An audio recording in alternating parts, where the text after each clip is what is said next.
Какой бы ни была за окном погода, каждую ночь что-то, мягко насвистывая, проходит по нашей улице. Когда он проходит мимо, это слышно и в гостиной, и на кухне. Это всегда происходит в одно и то же время, в 3:03 утра. Поначалу звук слабый, идет откуда-то из аллеи рядом с особняком Карсона. Мы живем посередине улицы, из-за чего свистящий проходит мимо нас, исчезая в глухом тупике. Раньше мы с сестрой иногда проскальзывали тайком на кухню, чтобы послушать свист. Это не нравилось маме с папой. Если мы попадались, нам устраивали не слишком сильную взбучку из-за того, что мы придерживались важного правила: не пытайся увидеть свистящего. Мой район — странное место. Я жил здесь 6 лет и любил его. Небольшие уютные дома с приличными дворами, где есть место поразмяться. Когда мне стало 13 в октябре, познакомился здесь со многими моими ровесниками. Мы носились летом от одного заднего крыльца к другому и играли в квадрат в тупике. Так мы и повзрослели. Я уже достаточно взрослый, чтобы понять, насколько хорошее было мое детство. Только две странные вещи несколько омрачали нашу жизнь. Это ночной свист и удача. Меня никогда не тревожил свистящий, ведь из моей спальни его даже не было слышно. Впрочем, мама с папой не любили говорить о нем, поэтому я перестал спрашивать. Папа крепкий парень, высокий и спокойный. У него акцент с тех пор, как он переехал ребенком в США. Его семья с островов, как они их называют. С приходом свистуна мой папа теряет свое спокойствие. Он говорит чуть быстрее, его глаза двигаются чуть резче. В такие моменты он пытался нас отвлечь от происходящего и всегда напоминал важное правило: не смотреть наружу, когда идет свистун. Не то чтобы мы могли это сделать, даже если бы захотели. Понимаете, каждое окно закрывается ставнями, толстыми кусками тяжелого дерева. По ночам не увидите мельчайшего лунного лучика, поскольку ставни закрывают окна сверху донизу. Все ставни закрываются на небольшой замочек, на похожие запираются личные дневники. Перед тем, как мы ложимся спать, папа запирает эти замки каждую ночь, а ключ хранит в своей комнате. Мама... Не знаю, что она думает о свистящем. Я видел ее через щелочку двери своей комнаты, в гостиной, перед тем, как раздается свист. Наверное, раз или два в месяц. Мама обычно сидела на большом красном диване и вслушивалась в ночь. Каждую ночь свистящий насвитывал один и тот же мотив, довольно веселый. Помните, я упомянул про две странности того места, где я живу? Кроме нашего ночного свистуна, все наши соседи невероятно удачливы. Папа не любит подобные разговоры, и это сложно объяснить рационально. Однако кажется, что приятные совпадения часто происходят с жильцами района. Обычно это всякие мелочи: победа в лотерее, неожиданное повышение на работе, находка старого клада, закопанного во дворе. Ну знаете, удача естественного вида. Ведь нет ничего плохого в хорошей погоде. Благодаря ей сады по осени просто ломятся от урожая. Миллион малых благословений. Эти слова я слышал от мамы. Однако основной причиной, почему мы остались здесь и изначально переехали сюда, это моя сестра Нола. Она была больна с рождения, что-то с легкими. Мы не могли даже привезти ее домой, время от времени навещая ее в больнице. Помню, она была такой маленькой на фоне остальных малышей, и вместо нее дышала машина. Мы переехали сюда, чтобы быть поближе к больнице. Вскоре после нашего переезда состояние Нолы начало улучшаться. Врачи так и не выяснили причину, записав это на свой счет, хотя мы понимали, что причина им неизвестна. Мои родители и я знали: улучшение состояния Нолы – одно из миллиона малых благословений. Вот почему мы остались здесь, даже после того, как узнали об этом. Время от времени, за каждое случившееся малое чудо, случалось что-то плохое. Последнее происходило только если взглянуть на свистуна. Понимаете, у наших соседей есть встречающая делегация. Они похвастались макаронной запеканкой, подарили корзину и манильские сигары, обернутые газетами. Так они приветствовали всех переезжающих, очень дружелюбно.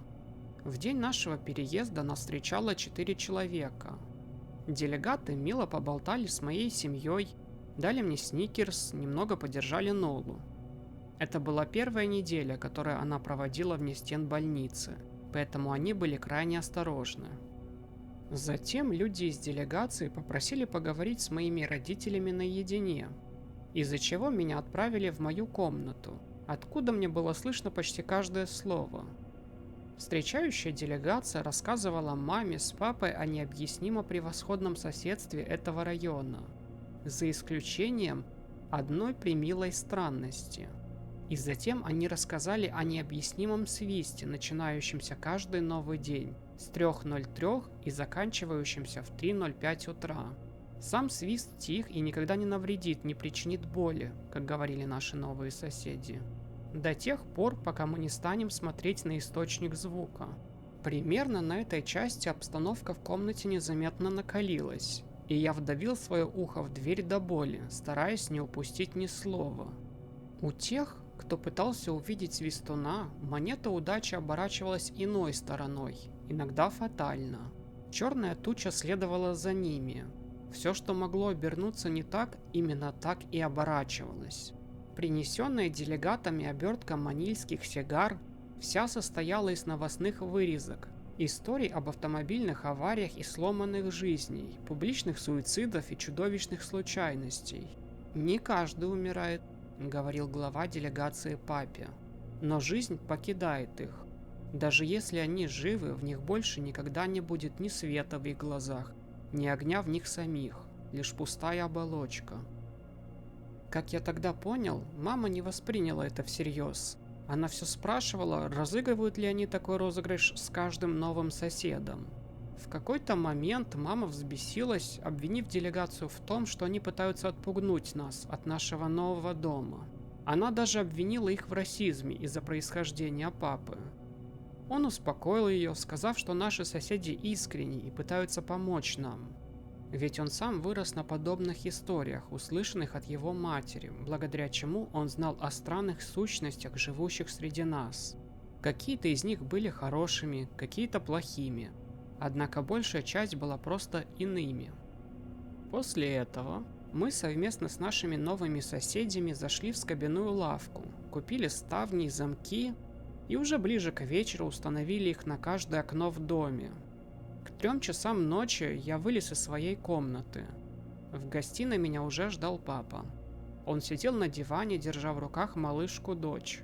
Папа поднес палец к губам, но похлопал диван рядом с собой. Я присел и прислушался. И точно в 3:03 мы услышали насвистывание. Оно являлось и исчезало, как и сказали наши соседи.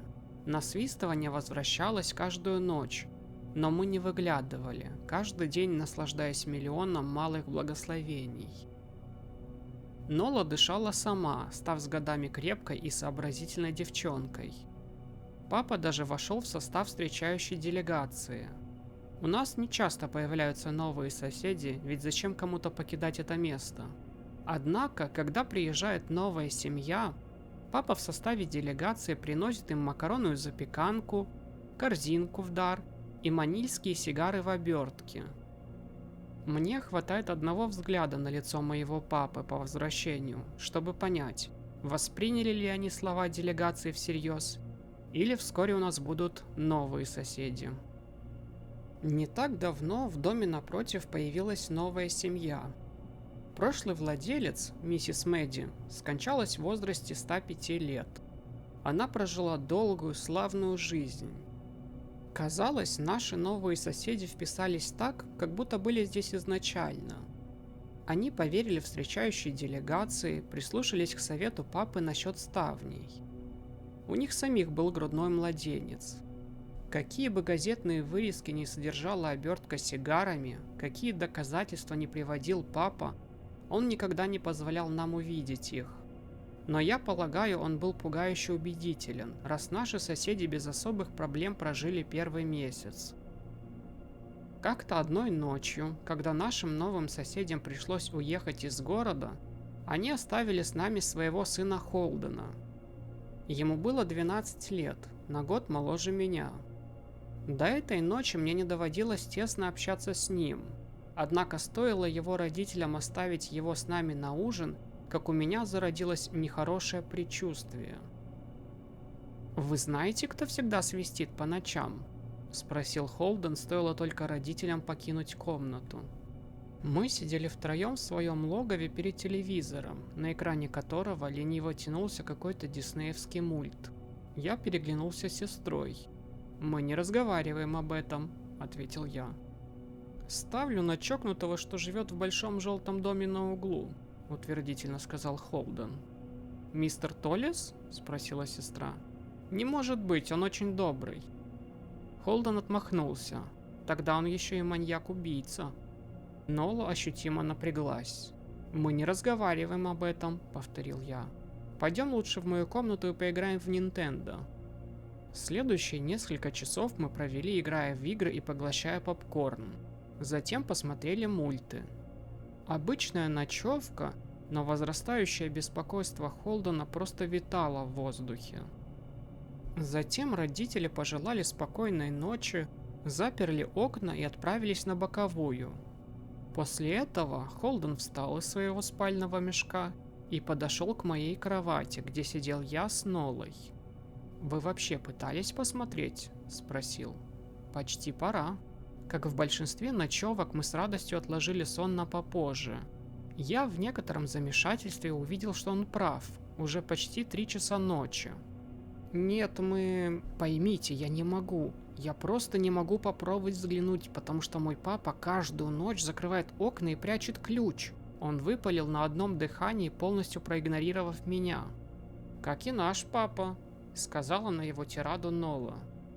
«Нет», — ответил Холден. «Нет, не прячет». «Ты видел, что он прячет», — сказал я чуть резче, чем хотел. Холден ответил ухмылкой. «Ваш папа запирает окна, ага, но ключ-то он не прячет.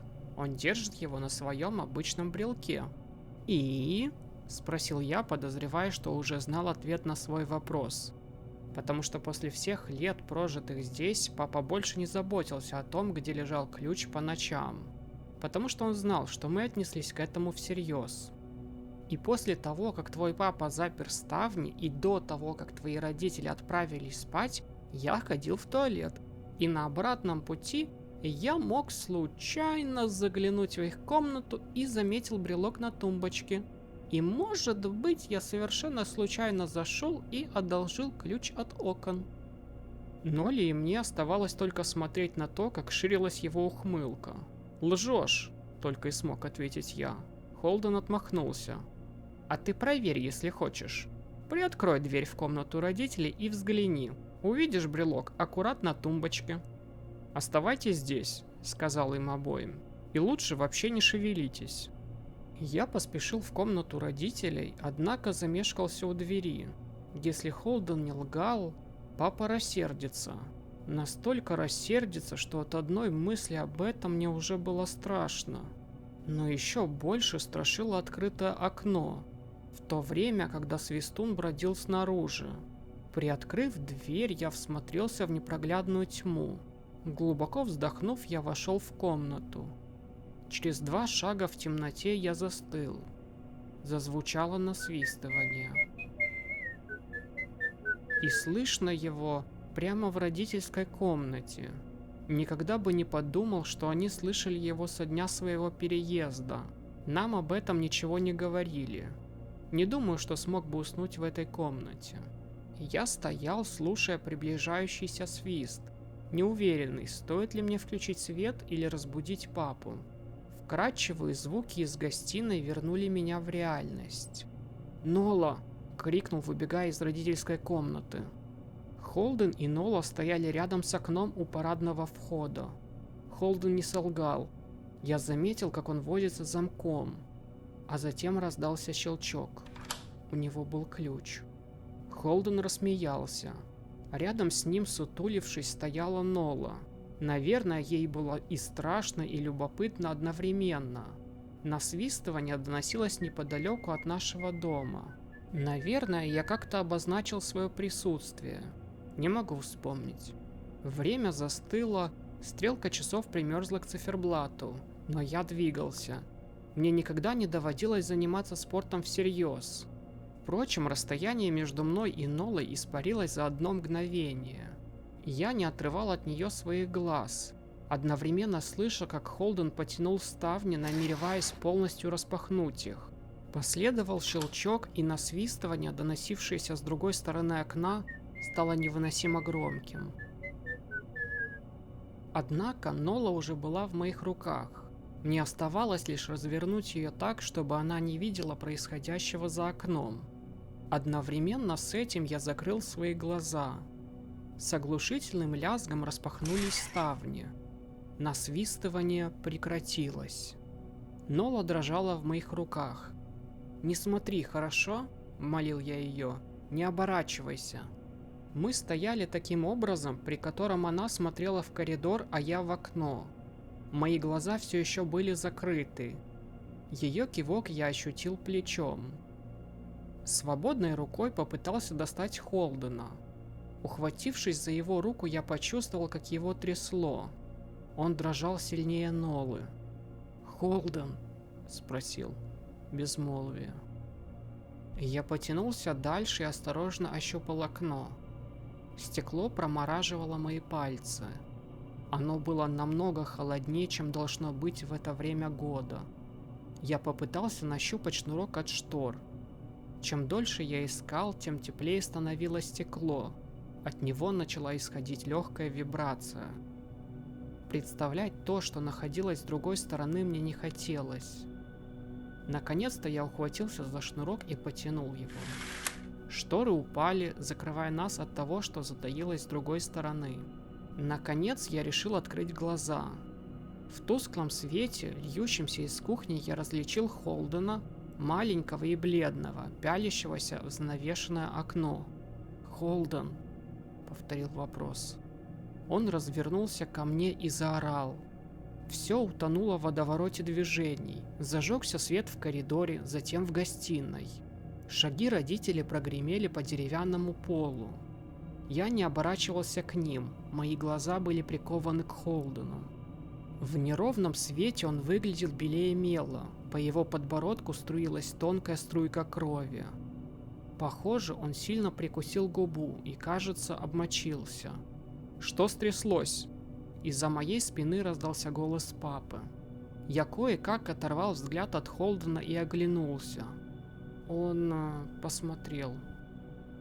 Ни разу за всю жизнь я не видел, чтобы папа боялся чего-либо. Но в ту ночь старый отвратительный страх проскользнул по его лицу. Страх родителя.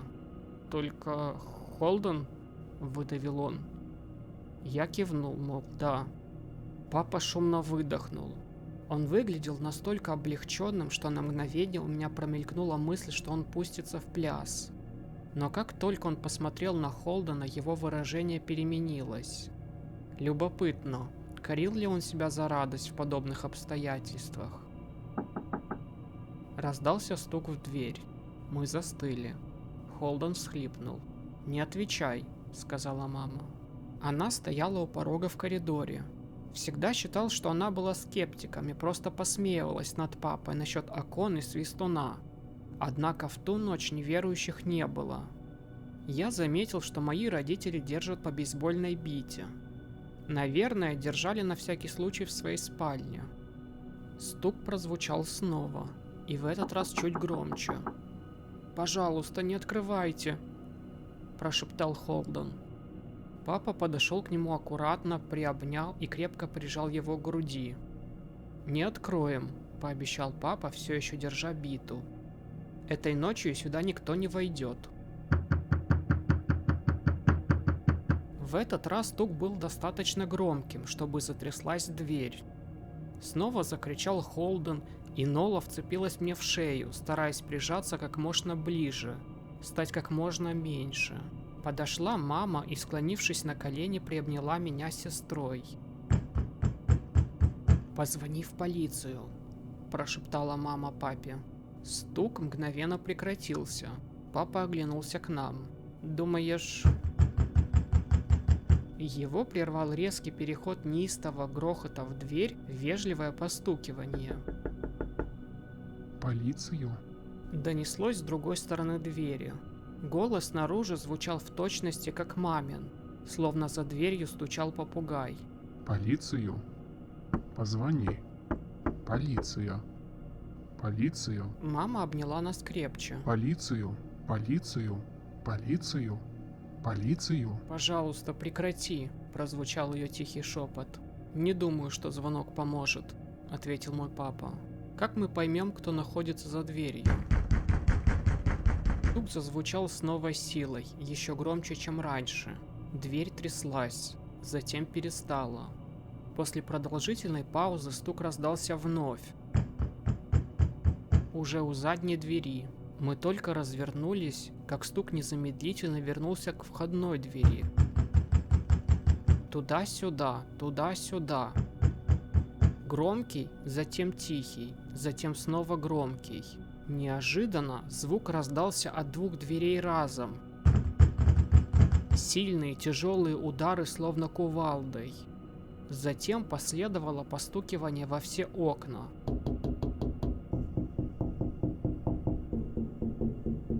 После в стены. Как будто мы жили в огромном барабане, а десяток людей пытались играть одновременно. Или мы были черепахой, и что-то пыталось выцарапать нас из панциря. «Прекрати!» – закричал Холден. Стук умолк. «Я никому не скажу!» Говоря это, Холден не отрывал взгляд от двери. «Обещаю, я никому не скажу о том, что увидел. Только, пожалуйста, уходи!» Мы ждали около минуты. Затем последовал мягкий стук, исходящий от окна, в которое Холден смотрел ранее. Холден начал плакать, поскуливая, словно приговоренный к смерти, увидевший стаю воронов за прутьями своей тюрьмы. Папа ухватил его, провел рукой по волосам, но так и не солгал ему. Не сказал, что все будет в порядке. Постукивание в окно продолжалось всю оставшуюся ночь. Мы кое-как обустроились в гостиной, я даже не уверен, сколько времени мы там провели. В конечном счете, мама попыталась увести детей в мою комнату, в то время как папа остался сторожить дверь. Однако буквально через секунду вернулся стук настолько громкий, что его было невозможно игнорировать. Я даже начал опасаться, что дверь не выдержит. Как только мы вернулись в гостиную, стук оборвался. Осталось только тихое постукивание в окна. В ту ночь никто из нас не уснул. Постукивание затихло около 7 часов утра, примерно в то же время, когда наступает рассвет. Мы обождали еще 2 часа, прежде чем папа открыл ставни и убрал шторы с окон. Но сперва он отвел нас в родительскую спальню. Папа несколько шумно отпер дверь, прежде чем вернуться к нам. «Хорошо», — сказал по возвращению, — «все готово». Родители Холдена вернулись к завтраку. Мама и папа проводили Холдена домой и надолго задержались. Я и Нола смотрели за ними из окна. Она держалась рядом со мной весь день, стараясь держаться как можно ближе, иногда беря меня за руку.